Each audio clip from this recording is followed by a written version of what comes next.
মাকুলুনা, মাকুলুন, মাকুলানে, মাকুলুনা। তাহলে বাবা মাকুলুন আমরা পড়ছিলাম আল কৌলু। আল কৌলু মানে কি? বলা। আল কৌলু মানে কি?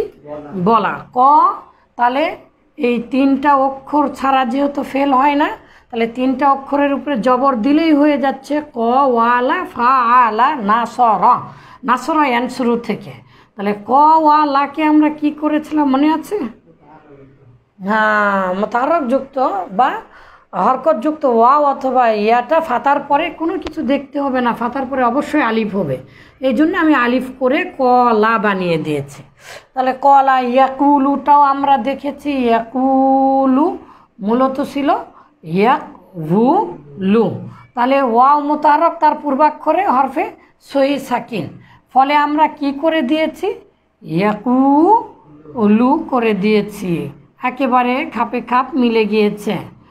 ঠিক আছে, ইয়াকুলু আমরা করে দিয়েছি, মূলত ছিল ইয়াকভুলু। এরকমভাবে আমরা তালিল করতে করতে কোথায় এসেছি? গতকালকে আমরা দেখেছি ফাইলুন, ফাইলুন, ফাইলানে।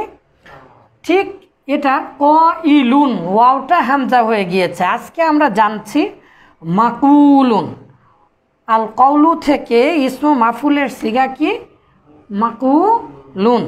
আসলে মাকুলুন তো হবে না, মূলত নাসারা শুরু থেকে যদি ব্যবহার হয় তাহলে মানসুরুন,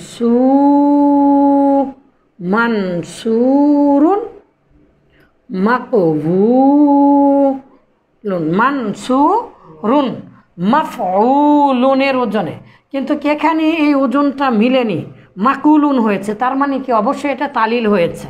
তাহলে এটাকে আমরা কি বানাবো? যেহেতু এটা ইসমু মাফুলের সিগা, তাহলে অবশ্যই আমরা ইসমু মাফুলের ওজনে নিয়ে যাব। ইসমু মাফুলের ওজন কি? মানসুরুন বা মাফউলুন। তাহলে আমরা এই মাফউলুনের ওজনে বানালে কি বানাবো? মাকবুলুন। ওয়াও হচ্ছে মূল অক্ষর, আর একটা ওয়াও সবসময় বৃদ্ধি পাবে। এটা হচ্ছে মাফউলুনের এই ওয়াওটা মূলত ইসমে মাফুলের চিহ্ন, ইসমে মাফুলের আলামত। মূলত ইসমে মাফুলের কারণেই এই ওয়াওটা বৃদ্ধি পায়। যেমন ইসমু ফাইলে কি বৃদ্ধি পেয়েছে? ফা এবং আইন কালেমার মাঝে আলিফ বৃদ্ধি পেয়েছে, এটা হচ্ছে ফাইলুন এই ওজনে। ঠিক এইরকম মাফউলুন যখনই আমরা করব, জবর বিশিষ্ট মিম আর আইন এবং লাম কালেমার মাঝে একটা ওয়াও বৃদ্ধি করে দিতে হবে। মাফউলুনের ওজনে, এই ওজনে নিয়ে আসতে হবে। তাহলে ফা, আইন আর লাম এই তিনটা মূল অক্ষর। তাহলে বেশি হয়েছে কি? এই মিম আর এই ওয়াও। তাহলে এই ওয়াওটা হচ্ছে মাফউলুনের আলামত। আর আলামত কোনো দিন খাওয়া যায় না, আলামত কোনো দিন ফেলে দেওয়া যায় না। যাই হোক, আমরা তাহলে মাকবুলুন, মাকুলুন যা মূলত হবে মাফউলুনের ওজনে, তাহলে মাকবুলুন। এখন আমরা তালিল করতে পারবো ইনশাআল্লাহ। দেখেন তো বাবা, এখানে ওয়াওটা কি? ওয়াও আমরা দেখতে পাচ্ছি মোতাহাররক। ওয়াও যদি মোতাহাররক হয় আর তার পূর্বে যদি সহি সাকিন হয়, হরফে সহি সাকিন। কারণ ওয়ায়ের রূপে তো আছে দুটা। পৃথিবীতে মতালের রূপ হচ্ছে দুটা, একটা হচ্ছে ওয়াও অথবা ইয়া, হরকত বিশিষ্ট, সাকিন হোক যেমনে তাই হোক।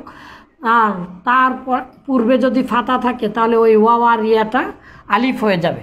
আর ওয়াও অথবা ইয়াটা যদি মোতাহাররক হয়, মানে জবর জের পেশ বিশিষ্ট হয়, আর তার পূর্বে যদি হরফে সহি সাকিন হয়, তাহলে এই ওয়াও অথবা ইয়া এর হরকতটাকে আমরা কোথায় দিয়েছি?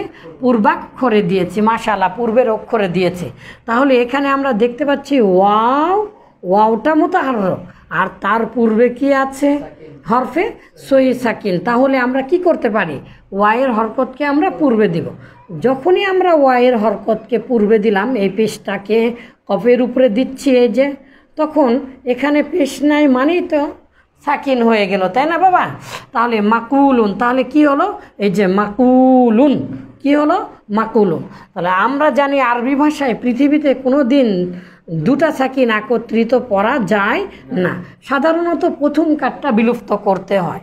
তা অনেকে বলেছেন ওল আলামাতুল্লাহ তহজাব, মানে আলামত কখনোই হজফ করা যায় না, বিলুপ্ত করা যায় না। এগুলো আমরা পরে কায়দা সহ জানবো ইনশাআল্লাহ। তাহলে মাকু, এখন যেহেতু দুটা ওয়াও একত্রিত হয়েছে, দুই ওয়াইয়ের উপরে সাকিন, তাহলে এই ওয়াওকে বাদ দিলেও যে কথা হবে, লাইন নাম কদু, এই ওয়াওকে বাদ দিলেও সেই কথা হবে। কিন্তু আমরা প্রথম ওয়াওটা এতদিন ধরে কি করেছি বাবা, প্রথম ওয়াওটা বিলুপ্ত করেছি, মাশাআল্লাহ।